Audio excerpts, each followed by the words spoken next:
आहे त्यामध्ये माढा, सातारा, बारामती याचा रिपोर्ट आपल्यापर्यंत आला असेल, काय सांगाल सर? काय जी माहिती मिळते ती अतिशय अनुकूल आहे. बरं. म्हणजे या सगळ्याच मतदारसंघामध्ये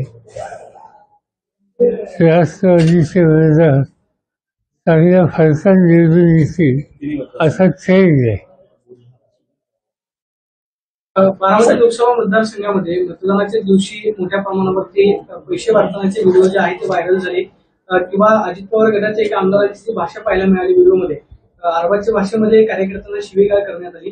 त्याचा फटका काय मतपेटीतून दिसेल असं तुम्हाला वाटतं? पैसे वाचले ठीक दिसतंय आणि ठिकठिकाणून प्रत्येक विधानसभा मतदारसंघातून त्याची माहिती आली. काही लोकांनी त्याचे फोटो काढले, व्हिडिओ काढले, इलेक्शन कमिशनचे सुद्धा पाठवले. आजपर्यंत त्या मतदारसंघात पैसे वाचक ही कल्पना कधी नव्हती.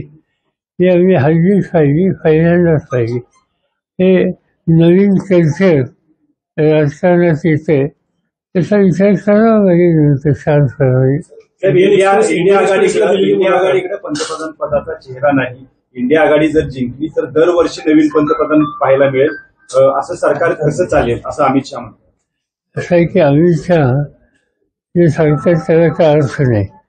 अमित शहाने आठवावं त्यांच्याच राज्याची मोरारजीभाई देसाई प्रधानमंत्री झाली त्यावेळी काही त्यांचं नाव पूर्ण केलेलं नव्हतं. बसून निर्णय घेत राहा. सर, इंडियन एक्सप्रेसला आपण जी मुलाखत दिली प्रादेशिक पक्षाच्या बाबतीत, नेमकं आपल्या मनात काय भावना होतं? कारण का लोकांमध्ये इतका संभ्रम होत चाललेला आहे की प्रादेशिक पक्ष हे लोकसभेच्या निकालानंतर विलीन होतील. सरसकट असं नाही. कसं आहे, काँग्रेस पक्षाच्या विचाराचा जवळ असलेले काही पक्ष आहेत. उदाहरणार्थ आमचा राष्ट्रवादी आणि काँग्रेस स्थापन झाल्यापासून आजपर्यंत एकत्र काम करतात. आयडिओलॉजी गांधी नेहरूची आहे, ते जिचं आयडिओलॉजी आणि अनेक वर्षाचा अनुभव एकत्र काम करण्याचा हळूहळू त्याच्यामध्ये आपण अधिक एकत्रित काम करावं अशा प्रकारची भावना वाढली तर आश्चर्य नाही. गुजरातमध्ये बूथ कॅप्चर करून तिथं मतदान करण्यात आलं असल्याची माहिती समोर येते, काय सांगा? असं आहे की भारतीय जनता पार्टी आणि त्यांच्या हातात जिथे जिथे राज्य किंवा त्यांचे शक्तिस्थाने त्या ठिकाणी अशा प्रकारच्या तक्रारी ह्या अनेक ठिकाणून आलेल्या आहेत. महाराष्ट्रात सुद्धा आलेले आहेत. निवडणूक आयोगाने त्याची नोंद घ्यावी. साहेब, भाजप सोबत जायचा आमच्या पक्षाचा निर्णय झालेला नव्हता असं तुम्ही एका कोalition मुलाखतीत काय विषय? काय प्रश्नच नाही. काही झालं तर आम्ही गांधी नेहरूचा विचार आणि भाजपचा विचार त्याच्यात काही सामील नाही. अगोदर तसा निर्णय घेतलेला होता, तशी तुम्ही दिल्लीलाही गेलेला होता. 6 बैठका आणि ह्याला मी स्वतः आहे.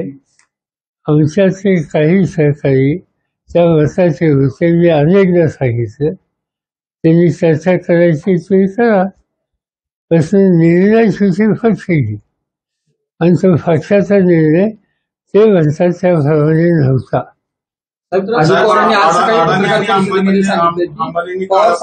स्टेटमेंट पूर्वीपासून मी जवळून पाहिलेले आहेत आणि त्यांनी नेहमी काय बोलावं काय भूमिका घ्यावी हे स्वतः ते ठरवतात आणि बऱ्याच वेळा संभ्रमावस्था निर्माण करण्यासाठी ते अशा गोष्टी बोलत असतात. उद्धव ठाकरेंच्या बद्दल तुम्ही जे स्टेटमेंट दिलं त्यावरती काय की त्यांच्या पक्ष विलिनीकरणाचा जो उद्धव ठाकरे काय बोलतो शिवसेना पक्ष विलिनीकरणाच्या संदर्भात तुम्ही एका मुलाखतीमध्ये बोलला होता. अजिबात नाही.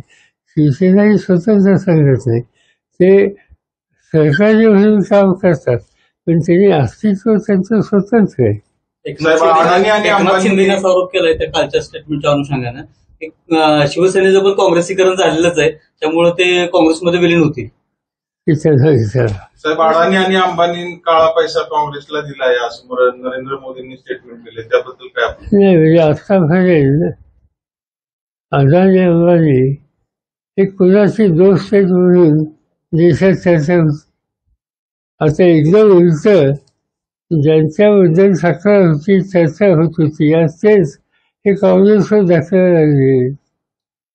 पवार साहेब, साहेब, भाजपला चंद्रकांत बोलताना पाटलांनी चुटकी वाजवून बारामतीमध्ये बोलून अशा स्टाईलनं चुटकी म्हणण्यापेक्षा स्वतः दादा बोलताना असं म्हणाले की मी साहेबांचा मुलगा असतो तो मला संधी मिळाली असती. त्याला जोडूनच देवेंद्र फडणवीस असं म्हणतायत की अजितदादांचे लक्षात आलं की पक्ष त्यांना मिळणार नाही, त्यावेळेस अजितदादांनी हा निर्णय घेतला.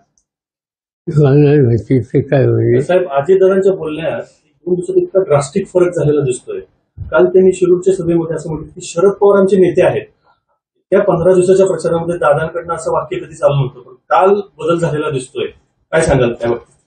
त्यांनाच विचारला ना, मी काय सांगणार. त्यांनी पुन्हा नेता तुम्हाला म्हणायला लागले, आता पण म्हणत नव्हते. तर तुमची काळजी त्यांना जास्त जास्त वाटत वाटायला लागली. त्यांना विचारला. तुमच्या काळजीपुढे ते म्हणतात की जवळच्या लोकांनी त्यांना जास्त दगदग देऊ नये, त्यांना त्रास देऊ नये. मला कोणी त्रास देत नाही. जवळची लोक प्रेमानं माझ्यावर वाचतात आणि आम्हा सगळ्यांच्यावर काम करायला पाहिजे ते कष्ट घेण्याची त्यांची तयारी आहे. साहेब, आज इंडिया आघाडीचं शिष्टमंडळ राष्ट्रपतींना भेटतंय. पहिल्या टप्प्यात जे मतदान झालं त्याची सुरुवातीला टक्केवारी कमी दाखवण्यात आली आणि 2 दिवसानंतर अचानक टक्केवारी वाढली. याच्या मागचं नेमकं गुपित काय आहे किंवा यंत्रणेवरती मला माहिती द्यायची शिक्षण भेटतंय ते तुमच्याकडून यायचं.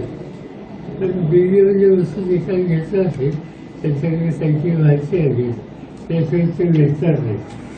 सर, महाराष्ट्राचं चित्र आता ह्या सगळ्या 3 टप्प्यानंतर तुमच्या नजरेतनं तुम्ही काय बघताय? महाराष्ट्राचं चित्र काय असेल? मला असं दिसतंय, मागच्या निवडणुकीला 5 वर्षापूर्वी काँग्रेस पक्षाला 1 जागा मिळाली, बरोबर. आम्हाला 4 जागा मिळाल्या. एक ते मुस्लिम लीगला मिळाली, ते सगळे एखाद्या 6 जागा निवडणूक पक्षाला मिळाल्या.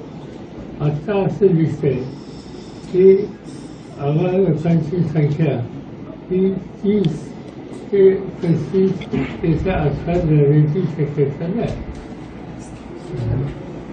लोकांना बदल पाहिजे आणि लोक काँग्रेस राष्ट्रवादी यांच्या विचाराला त्याचबरोबर उद्धव ठाकरे यांच्या नेतृत्वाखाली काम करण्याच्या त्यांच्या संघटनेला लोकांचं समर्थन मिळेल असा केंद्र.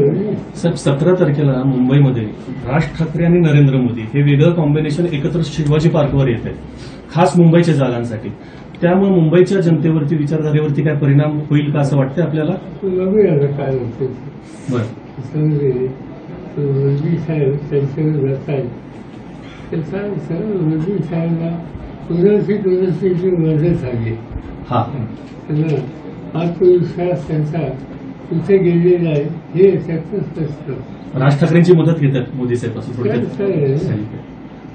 साहेब, पवार साहेबांना जेव्हा निर्णय घ्यायचा असतो तेव्हा ते स्वतः निर्णय घेतात आणि इतर सहकार्यांना सांगतात असं दाखवतात की आम्ही सगळ्यांनी मिळून निर्णय घेतला. अशा प्रकारची काय काळजी दाखवली आज सकाळी ठीक आहे. पण तुम्ही तुमचा पक्ष चालू दुसऱ्या देशात प्रथम करू. साहेब, काल सुप्रियाताईचा जल्लोष करण्यात आला, म्हणजे त्या उत्तर तर मिळत द्यायचं ना. सुप्रियाताई ज्यावेळेस पुण्यात आल्या त्यावेळेस कार्यकर्त्यांनी फटाके वाजवले, ताईंनी पेढे वाटले. म्हणजे हा कॉन्फिडन्स आलेला आहे की बारामतीमध्ये सुप्रियाताई निवडून येत आहेत. असं काय नाही, व्हिडिओ आहेत सगळे. बोललेत का हा? तुम्ही असं नाही, कार्यकर्त्यांमधला कॉन्फिडन्स आहे की ताई निवडून येत आहेत सुप्रियाताई. कार्यकर्त्यांना वाटत असेल तर आनंद आहे.